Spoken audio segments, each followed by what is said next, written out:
또 즐거운 물리 시간이네요. 자, 오늘은 그 전자기파의 발생과 수신에 대해서 별로 길지 않을 것 같습니다. 보도록 하겠습니다.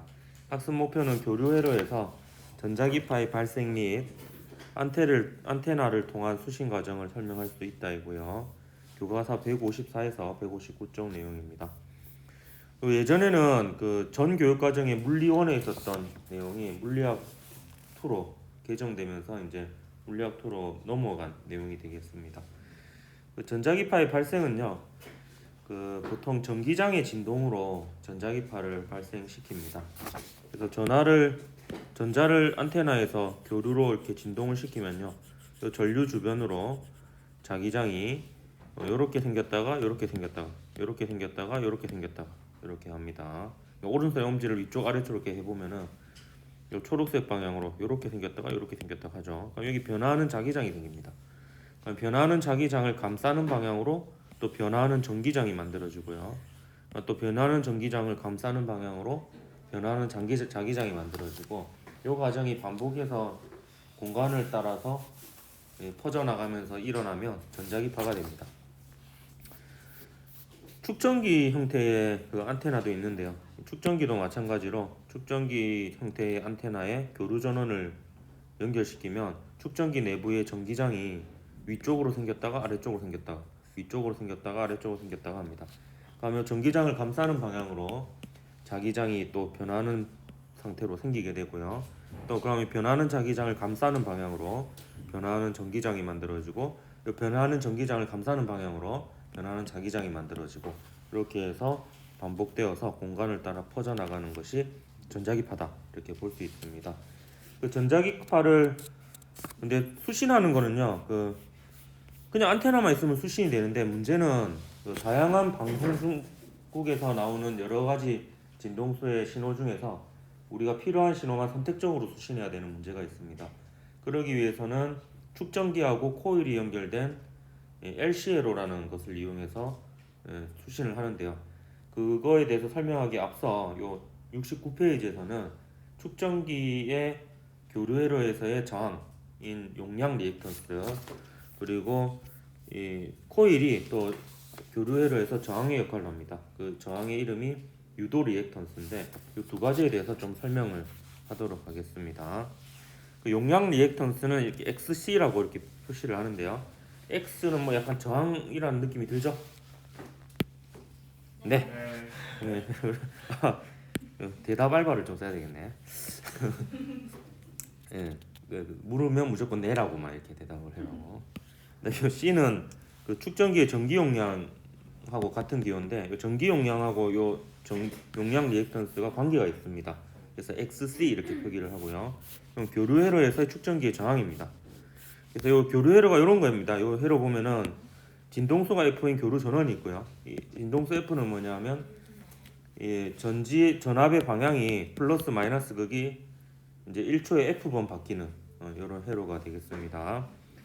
기본적으로 저항이 있고요. 그 다음에 그 축전기가 이렇게 직렬로 연결된 회로라고 치면, 얘가 교류의 방향이 바뀌기 전에 요 축전기의 전하가 완전히 쌓이게 돼버리면 그 이후부터는 그 순간에는 잠깐 전류가 흐르지 않습니다. 그러다가 이제 전원 장치의 전극이 바뀌게 되면 그 순간에 다시 전류가 흐르고요. 근데 또 반대편으로 전하가 꽉 차게 되면은, 근데 꽉 찼는데 또 요 전원 장치의 그 전극이 안 바뀌면은 그 순간에 또 전류가 안 흐르는 거죠. 이런 식으로 이제 교류 회로에서 전류의 흐름을 방해하는 역할을 하는 게 축전기의 역할 중에 하나고요. 그 축전기의 그 저항 값을 이 용량 리액턴스라고 합니다. 그 용량 리액턴스 값은요, 식이 이렇게 됩니다. 유도하는 과정은 생략할 거고요. 2파이 FC분의 1이 됩니다. 자, 이거는 어떻게 이해를 할 수 있냐면, 그 축전기의 전기 용량이 크면 전하를 이렇게 머금을 수 있는 양이 크니까, 그 전하가 완전히 쌓이고 나면 그 순간부터 전류가 안 흐른다 했잖아요. 전기 용량이 크면 그 시간이 좀 더 짧습니다. 전류가 안 흐르는 시간이 좀 더 많이 원활하게 전류가 흐를 수 있게 되죠. 그래서 전기 용량이 클수록 축전기의 용량 리액턴스는 작다 이렇게 볼 수가 있겠고요. 그리고 축전기의 전하가 미처 다 쌓이기 전에 그 전지의 부호를 전원장치의 부호를 바꿔주면은 전류가 원활하게 흐를 수 있습니다. 그래서 전원장치의 진동수 F가 클수록 축전기는 저항이 작아집니다. 그래서 축전기의 저항은 축전기 자체의 성질인 전기 용량하고도 관계가 있지만 전원장치의 진동수에 따라서도 달라지는 이런 특성이 있습니다. 그리고 극단적인 경우를 생각해 보면 직류 전원일 때는 플러스 마이너스 그게 안 바뀌죠. 그래서 진동수가 0이에요. 진동수가 0이면 이 전기 용량 리액턴스는 무한대가 돼버리죠. 왜 그러냐면 하면 직류 전원의 입장에서 보면 이 회로를 잘 보면 직류 전류의 입장에서 보면 얘는 그냥 끊어진 회로입니다. 그렇기 때문에 직류일 때는 아예 전류가 안 흘러요. 그래서 이제 그 직류일 때는 저항이 무한대가 돼버린다 이렇게 볼 수가 있습니다. 요거는 이제 진동수에 따른 전류 그래프인데 진동수가 커질수록 전류가 원활하게 흐르고요. 진동수가 무한대 돼버리면 이게 미처 차기도 전에 얘가 이게 전극의 방향이 계속 바뀌니까 축전기가 저항의 역할을 전혀 하지 못합니다.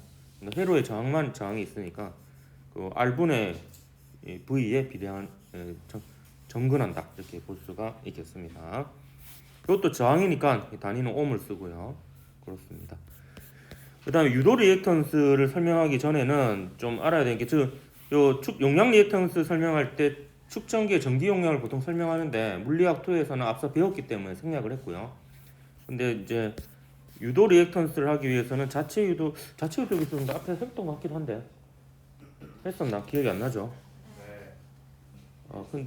했었던 것 같죠? 그럼 이것도 굳이 설명 안 했어도 됐는데 잠깐 설명을 하면 그 전자기 유도 현상에 의해서 이 코일은 저항의 역할을 하게 되는데 이 코일에 교류 전류가 흐르게 되면 이 교류 전류 그 전류 자체에 의한 자기장이 변하게 됩니다. 그래서 그 자속이 변하게 되는데 이 자속은 자기장 곱하기 면적이죠. 그리고 이때 자기장은 그 솔레노이드에 의한 자기장입니다. 근데 이 값들을 잘 보면 요 코일이 이루는 면적하고 요 상수하고 L분의 N 요건 안 변하고요. 요 전류만 변해요.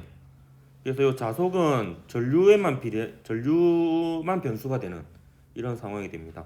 그럼 전류를 제외하고 나머지 값들은 전부 다 빼내서 상수로 만든 게 자체 유도 계수입니다. 그러니까 전류의 변화에 의해서만 그 유도 전류가 생기니까 전류의 변화만 보고 나머지 부분은 다 상수잖아요. 그 상수를 모조리 묶은 게 자체 유도 계수다 이렇게 보면 되겠습니다.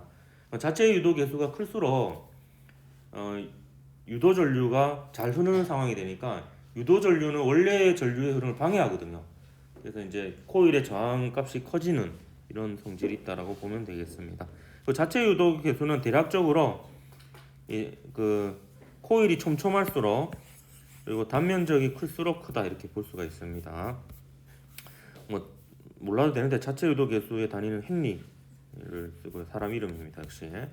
그래서 유도 리액턴스는 이 L 값 자체 유도 계수와 관련이 있기 때문에 XL로 이렇게 표기를 하고 교류 회로에서의 코일의 저항이고요. 전자기 유도에 의한 저항이다 이렇게 볼 수 있습니다.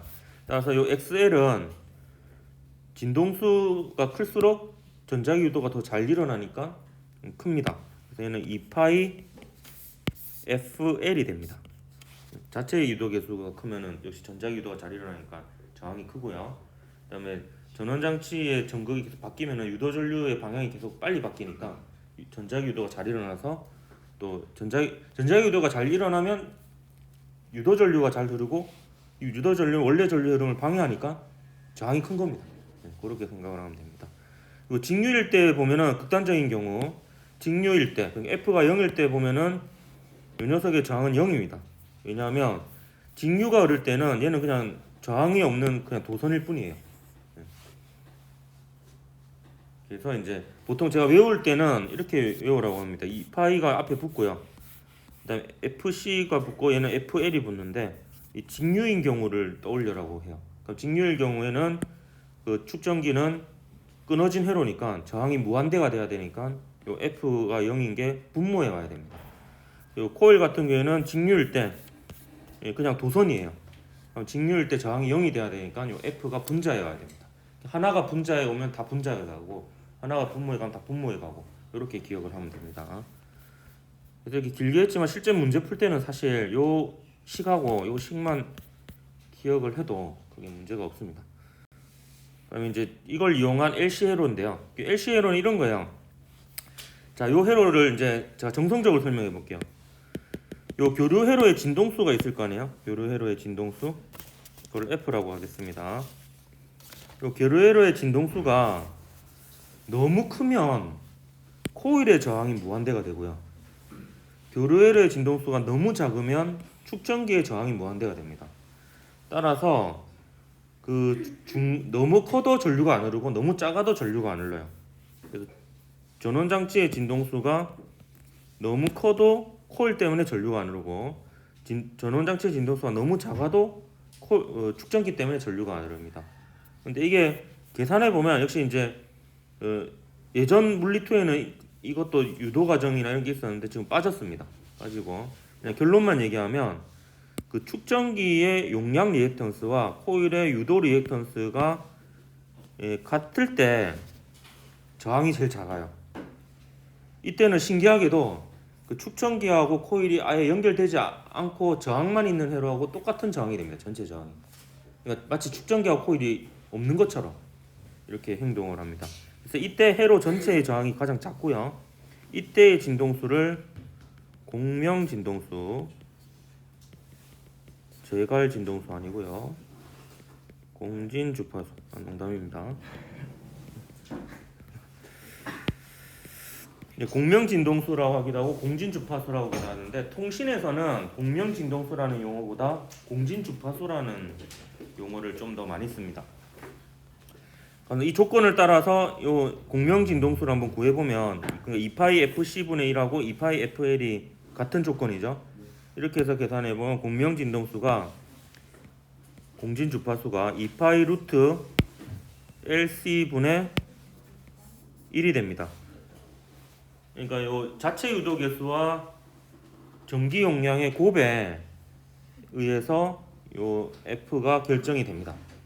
그러니까 요 진동수로 전류를 흘려주면 이 회로의 전류가 가장 잘 흐른다. 이렇게 볼 수가 있습니다. LC회로에 의한 전자기파 송수시는 이렇게 이루어집니다. 자, 방송국에서 다양한 진동수의 전자기파가 발생해서 라디오 안테나에 도달하게 됩니다. 라디오 안테나는요 다 수신해요. 사실은. 왜냐하면 그냥 전기장이 지나면 그 전기장과 반대 방향으로 전자가 전기력을 받아서 움직입니다. 그래서 그 신호대로 이렇게 진동을 하게 됩니다. 근데 이 다양한 진동수 중에서 게임해야 되나? 그래서 다양한 진동수 중에서 우리가 원하는 진동수를 라디오 안에 LC 회로가 있거든요. 그러면 이 C를 조절해서 원하는 주파수를 설정을 해요. 그럼 L도 사실 조절합니다. L은 어떻게 조절하냐면 L은 AM 라디오하고 FM 라디오를 결정을 해요. 그래서 AM에서 FM으로 바꿀 때는 코일을 아예 바꿔버립니다. 근데 그 FM 내에서 방송국을 조절할 때는 그 축전기를 조절해서 돌리는 거 있죠. 그 축전기를 조절해가지고 F제를 조절해요. 그래서 공진 주파수에 해당하는 신호만 전자기파 공명이 일어나서 방통 아니고요. 공명이 되어서 회로에 흐르게 됩니다. 그래서 제가 아침에 97.5MHz 김영철의 파워 FM 들으면서 오는데 그걸 이제 축전기의 용량을 이제 맞춰가지고 LC 회로의 공진 주파수를 97.5MHz로 맞춰주는 거죠. 그러면 다양한 진동수가 안테나까지 도달해도 실제로 이 회로에 공명이 일어나서 흐르는 거는 97.5MHz만 흐르게 된다. 이렇게 볼 수가 있습니다. FM이랑 AM 차이는 뭐예요? 그걸 이제 설명하려고 합니다. FM은 그 프리퀀시 M은 영어로 까먹었다. 변조라는 뜻입니다. 프리퀀시 변조고 AM은 앰플리튜드 변조고 이렇게 되겠습니다. 그래서 주파수 변조 방식인데요. 이런 방식이에요. 일단 음성 신호는요. 전기 신호를 일단 바뀔 때는 얘는 진동수가 다양할 수밖에 없습니다. 녹음할 때 아 하면 진동소가 큰 소리고 하면 진동소가 작은 소리거든요. 이거는 어떻게 바꿀 수가 없어요. 근데 요거를 일정한 진동수의 교류 신호에 담아서 보냅니다. 그래서 요게 이제 공명 진동수는 여기에 맞춰야 돼요. 그러니까 라디오의 공명 진동수는 공진 주파수는 요 발진계산은 일정한 교류 신호 여기에 맞추는데요. 신호를 이제 담아서 볼 때는 요 소리 음성 신호를 담은 전기 신호를 일정한 진동의 교류 신호에 담아서 보내는데 이때 이 정보를 교류 신호에 담는 방식이 그 일정한 진동수를 조금 일정한지만 약간씩 변화시켜 가지고 그 신호를 교류 신호에 담는 방식이 있고 그게 FM 방식이고 또 AM 방식은 진폭의 변화로 요 변화를 여기에 녹여서 담는 이런 방식이 이제 진폭 변환 방식 AM 방식입니다. 근데 이유는 모르겠는데 일반적으로 FM이 진동수가 좀 크고요. 파장이 짧아요. AM이 진동수가 작은 영역대를 쓰고 파장이 깁니다. 그래서 장단점이 있어요. FM이 파장이 짧잖아요. 회절이 잘 안 됩니다. 그래서 멀리 잘 안 퍼져나가요. 그래서 기지국을 많이 세워야 돼요. 근데 대신에 음질이 좋아요.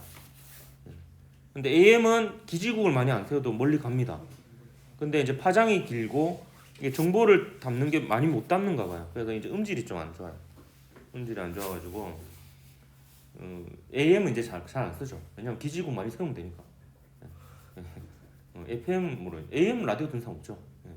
FM으로 이제 거의 라디오를 AM은 옛날에는 좀 많이 시골 이런 데는 기지국이 없으니까 이제 AM을 들었어야 되는 수도 있었죠.